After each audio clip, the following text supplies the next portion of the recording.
Welcome to this video on guest efficiency and logistics. Those are very big words, and I promise I'm going to explain them.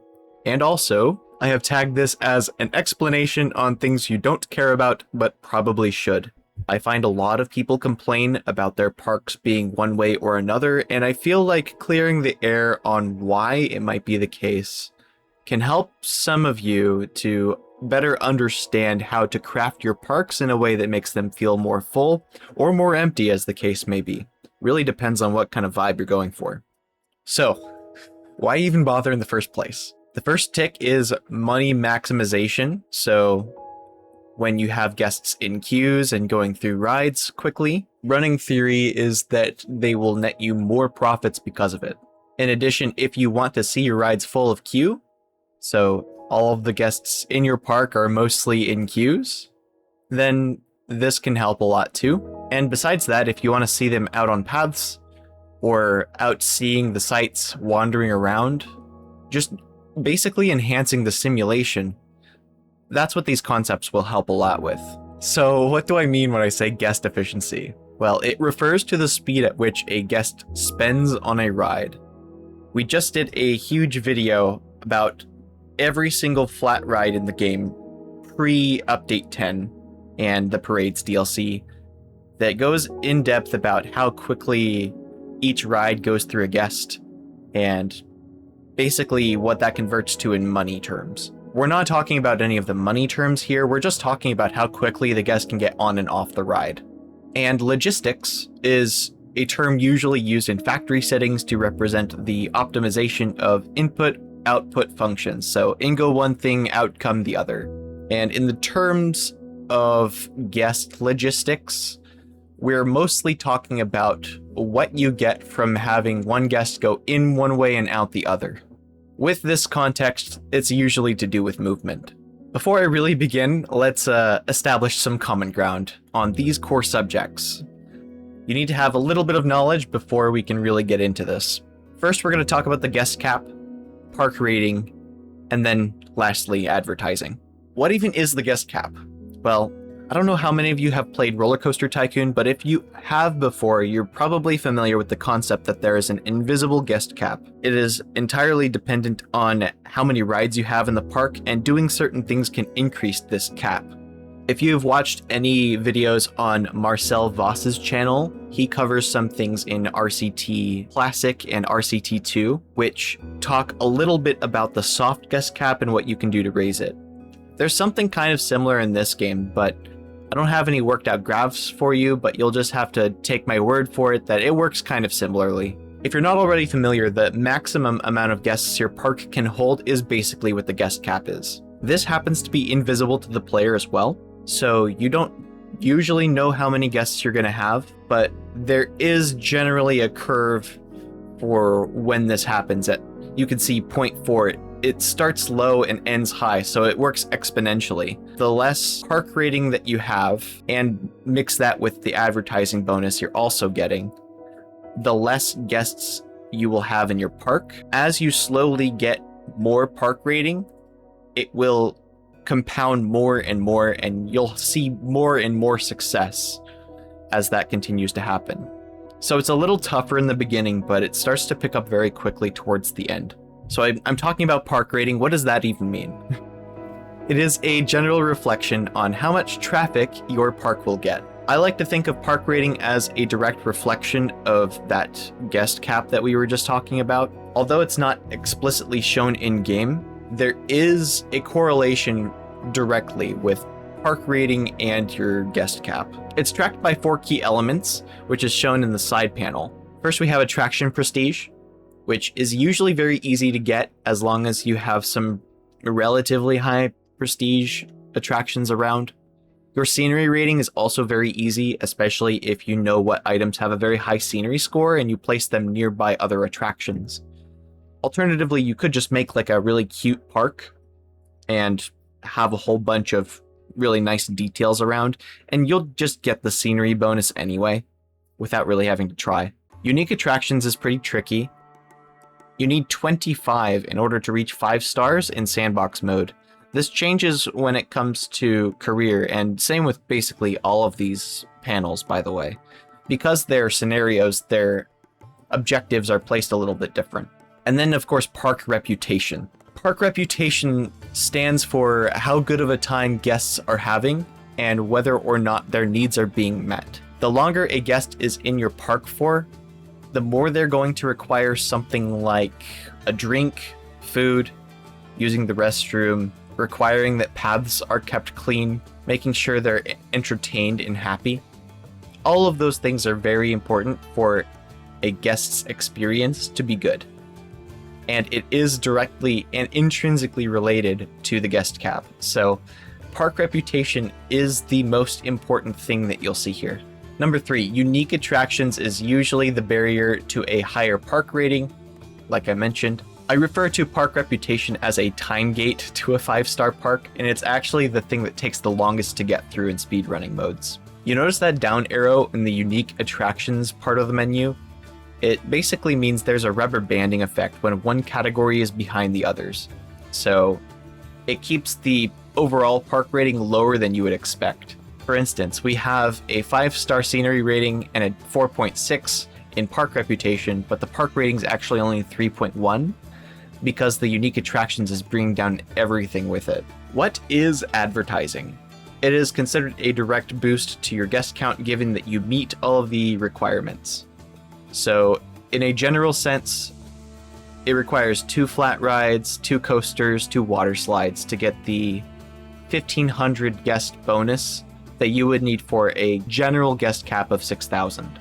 If requirements are met, awareness will slowly increase until it reaches 100%. So the moment that you get 2 flat rides in your new park, awareness will begin to reach for new guests. Money can be spent to increase the speed of this process. So although awareness can be sped up over time, there's a little bit of waiting that needs to happen before awareness reaches 100% and goes fully into effect. Additionally, what awareness does is it multiplies the returning guest bonus by the park rating. And you can basically think of the park rating as a fraction. So if you have a 3-star park rating out of 5, daily returning guests would end up being 300 out of 500. So it is a percentage boost based on your park rating, and although it says daily returning guests 500 out of 500, the fraction above is what really matters here. So like I said, the more park rating you have, the better the boost gets. But let's summarize this up a little bit. The guest cap is directly determined and exponentially related by how much park rating you have plus the advertising bonuses you're getting. That's really all it is. So in an ideal scenario, you have a 5-star park rating and all 3 advertising bonuses, and that means that you get 4,500 guests from the regular soft guest cap of 6,000, and then the remaining 1,500 comes from advertising. Hopefully that makes sense. So let's talk about the actual topic at hand. Why does guest efficiency even matter? Well, here are some thoughts for you.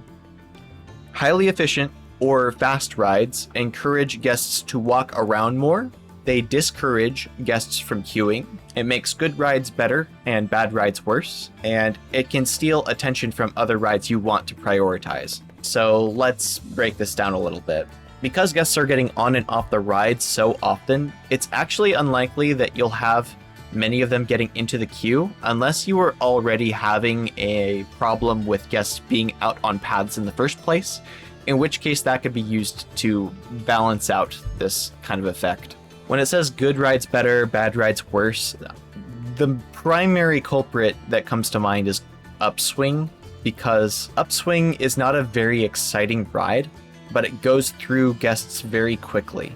And because of its terrible stats, it actually gives guests a worse experience overall, even if you try to change some of the ride sequences. For lower efficiency or slow rides, they kind of encourage queues more. They discourage guests from being on paths. The ride quality doesn't matter much. It's great for inflating the guest count without exploits.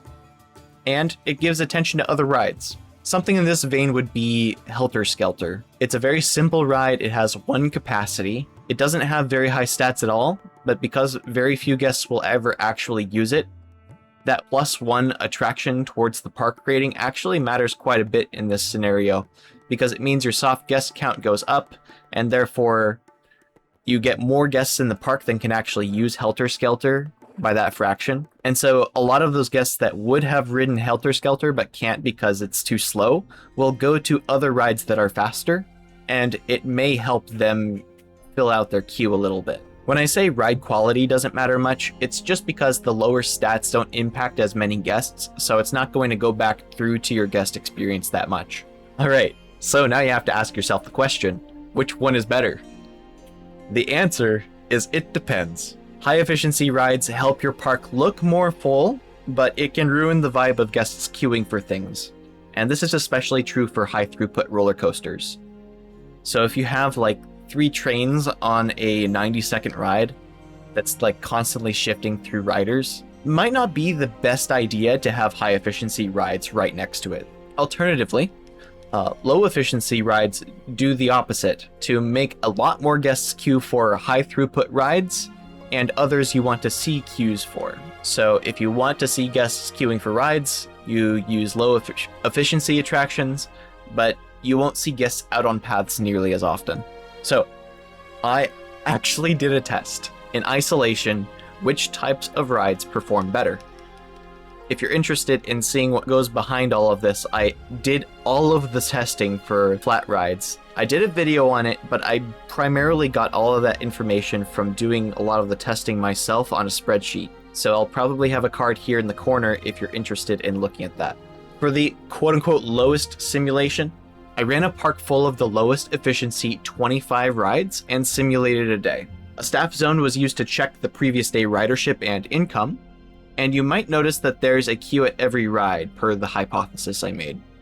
So there's a lot of people just standing in front of each attraction. You don't have to keep in mind the numbers in the sidebar where I have arrowed and boxed in, but we have riders of previous day at right around 23,000.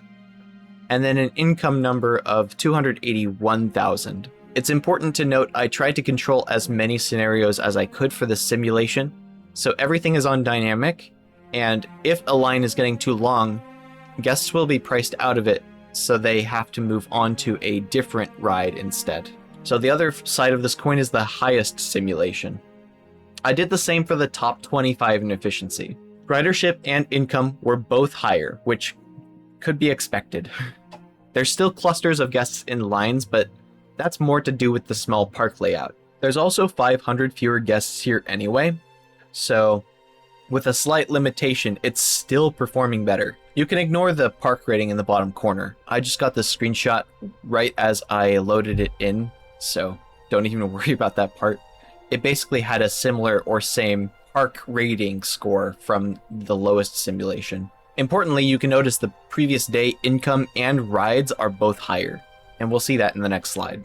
There's not a huge change in income, but there is a massive jump in ridership, an 150% increase from rides that are more efficient.